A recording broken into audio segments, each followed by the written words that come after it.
রাসূল সাল্লাল্লাহু আলাইহি ওয়াসাল্লাম 3 দিনের বেশি খেতে নিষেধ করেছিলেন।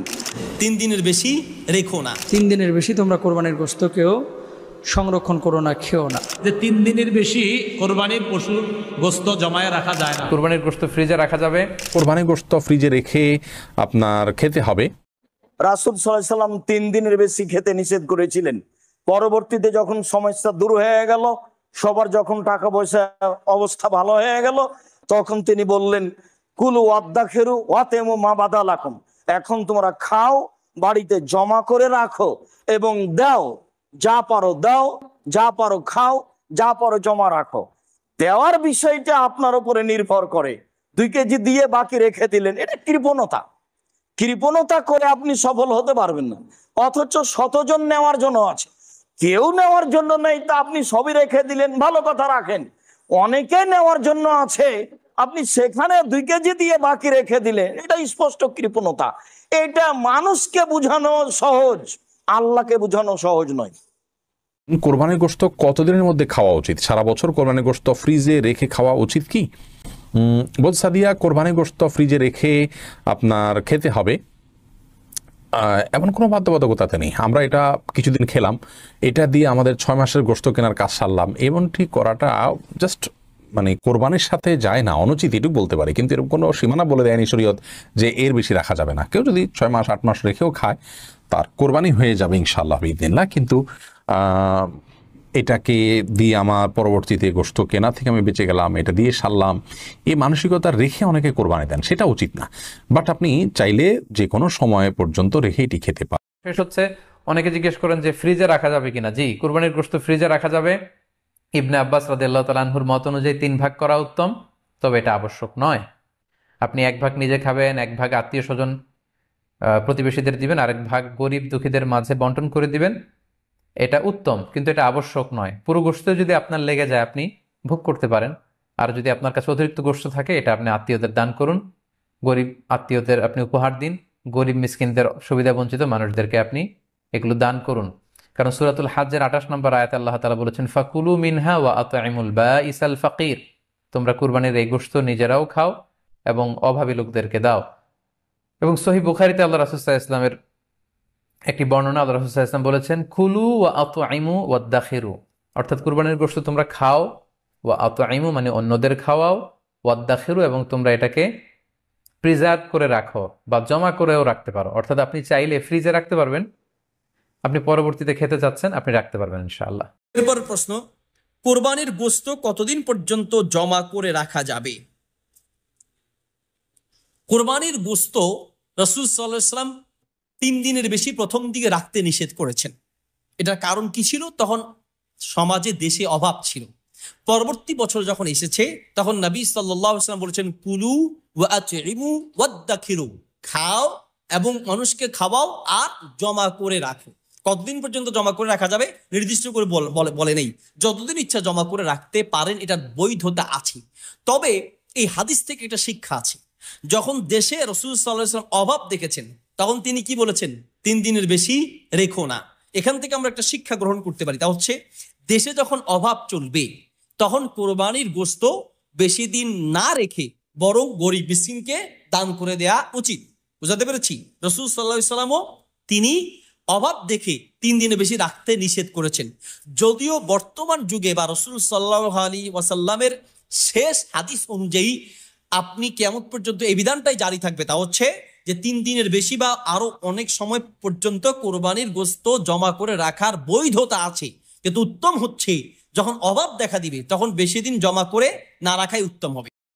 কোরবানির গোশত জমিয়ে রাখা যাবে কিনা? আমাদের সমাজে একটা প্রচলন আছে যে 3 দিনের বেশি কোরবানির পশুর গোশত জমায়ে রাখা যায় না। অনেকে বলে আর কি, এটা একদম ফাও কথা। কোরবানির পশুর গোশত 3 দিনের বেশিও জমায়ে রাখতে পারবেন। গত বছরের গোশত এবছরও পর্যন্ত যারা জমায়ে রাখছেন, যদি মনে করেন হুজুর এটা খাবো না, না খাইলে আমার দিয়ে দিন, কি করা কথার কথা, মনে করে এটা খাওয়া যায় না। অনেকে আকিকার গোশত খাইতে চায় না। কিসের গোশত? আমি আমার মসজিদে যখন আলোচনা করছি আকিকার গোশত, তো অনেক আকিকার গোশত খামো, তো যখন বলছি আমি কই না খাইলে আমারে পাঠাই দিন, তখন সবাই খায়। তাহলে ঠিক আছে, আপনি যেহেতু খাইবেন তার মানে এটা খাওয়া যায় না। আকিকার গোশত খাইতে চান, আমি বললাম আকিকা যার, ও যদি খাইতে পারে ওরেও খাওয়াইবেন। ও তো পারে না, বাচ্চা মানুষ আর কি পারবে? কথার কথা, যার আকিকা ও পারবে। এক কাজ করবেন, বাচ্চা 7 দিনের দিন আকিকা দেন না, ফ্রিজে রেখে দিবেন, এটা বড় হইলে খাওয়াই দিবেন। যার আকিকা ও খেতে পারবে, বাপও খেতে পারবে, মা খেতে পারবে, দাদা দাদি। কোরবানির গোশত কতদিন ফ্রিজে রেখে অথবা প্রক্রিয়াজাত করে সংরক্ষণ করে খাওয়া যাবে? শুনেছি হাদিসে 3 দিনের বেশি কোরবানির গোশত খাওয়া যায় না। আল্লাহ রাসূল সাল্লাল্লাহু আলাইহি ওয়াসাল্লাম বলেছেন, কুলু ওয়া তুইমু ওয়া দাখিলু, তোমরা খাও, খাওয়াও এবং জমা করো। তবে আরেকটি হাদিসের মধ্যে আল্লাহ রাসূল বলেছেন সাল্লাল্লাহু আলাইহি ওয়াসাল্লাম, 3 দিনের বেশি তোমরা কোরবানির গোশতকেও সংরক্ষণ করো না, খেও না। এই হাদিসটি যখন বলেছিলেন, মুহাদ্দিসিনরা বলেন যে সে সময় দুর্ভিক্ষ চলছিল এবং সেই সময় মানুষের মধ্যে সংকট চলছিল, তাই রাসূল সাল্লাল্লাহু আলাইহি ওয়াসাল্লাম গোশতটা পুরো বিতরণ করতে বলেছিলেন, যাতে করে আশপাশের মানুষও খাদ্য হিসেবে গোশত গ্রহণ করতে পারে। পরবর্তীতে এটা রহিত হয়ে যায়। রাসূল সাল্লাল্লাহু আলাইহি ওয়াসাল্লাম বলেছেন, পরে তোমরা খাও, খাওয়াও এবং জমা করো। তো আপনি যদি ফ্রিজে জমা করে গোশত রাখতে চান, 1 বছর কেন, আপনি 10 বছরও রেখে খাইতে পারেন, আপনার কোনো সমস্যা নেই, এটা ইসলাম শরীয়তে জায়েজ আছে। কিন্তু এই অন্তরটার দিকে আপনার তাকাইতে হবে, যে অন্তরে আল্লাহর ভয় বা তাকওয়া কতটুকু আছে। আল্লাহর ভয় বা তাকওয়া যদি অন্তরের মধ্যে থাকে, তাহলে আপনি কোরবানির পুরা গোশত যদি একা খাইয়া ফেলান, কোরবানির কোনো সমস্যা হবে না। কিন্তু যদি আল্লাহর ভয় না থাকে, আপনি ফ্রিজে কেন, পুরো গোশত বিতরণ করে দিলেও আপনার কোনো সওয়াব হবে না। এজন্য আমাদের ইখলাসটা থাকতে হবে, আমাদের অন্তরে আল্লাহর ভয় থাকতে হবে। কেন আমি কোরবানি দিচ্ছি, উদ্দেশ্যটা কি? আপনি যখন গরিব মিসকিনকে দিবেন, তখন একটা দানের সওয়াব পাবেন না, সাদাকার সওয়াব পাবেন না? অবশ্যই পাবেন। কারণ নিজেও খেলেন এবং বাজারের যে সংকট, মানে 800 টাকা কেজি গরুর গোশত অনেক রিকশাওয়ালা কিনতে পারেন না, অনেক গরিব দরিদ্র মানুষ কিনতে পারে না। তাদেরকে যখন গোশতটা শেয়ার করছেন, তাদের কলিজা ঠান্ডা হচ্ছে না, সে বাচ্চা কাচ্চা নিয়ে ভাত খাচ্ছে না, গোশত খাচ্ছে, সে খুশি হচ্ছে, আল্লাহর কাছে বলবে, আল্লাহ যে আমার গোশতটার ব্যবস্থা করে দিয়েছে তাকে তুমি মাফ করে দাও। তো দোয়া নেওয়ার জন্য গোশত বিতরণ করবেন। আত্মীয় স্বজনকে দিলে লাভটা কি? 2টা লাভ। একটা হচ্ছে হাদিয়ার সওয়াব, হাদিয়া দেওয়াও সুন্নাত, নেওয়াও সুন্নাত। 2 নম্বর হচ্ছে এই গোশতকে কেন্দ্র করে আপনি আপনার এই যে গ্রামে গেলেন, এলাকায় গেলেন, যাওয়ার পর আত্মীয় স্বজনের সাথে কিন্তু আপনার একটা দেখা সাক্ষাৎ হচ্ছে। দেখা সাক্ষাৎ যখন হয়, তখন তাদের ভিতরে একটা হৃদ্যতা তৈরি হয়, একটা সম্পর্ক তৈরি হয়, ভালোবাসা তৈরি হয়। কারণ আপনি বাইরে থাকেন, অনেক দিন তাদের সঙ্গে দেখা সাক্ষাৎ নাই।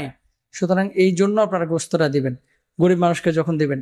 আরেক শ্রেণীর মানুষ আছে যারা গোশতটাকে পুরোটা ডেকে, চিটাগাঙে আমি দেখেছি যে পুরো গরু 2-3টা ডেকে রান্না বান্না করে পুরো রান্না করা গোশত বিতরণ করে দেয়, কোরবানির গোশত। আলহামদুলিল্লাহ, এটা যদি হয় তাহলে তো আরো ভালো। কারণ গরিব মানুষ অনেক সময় মশলা কিনতে পারেন না, অনেক সময় আপনার টাকা থাকে না।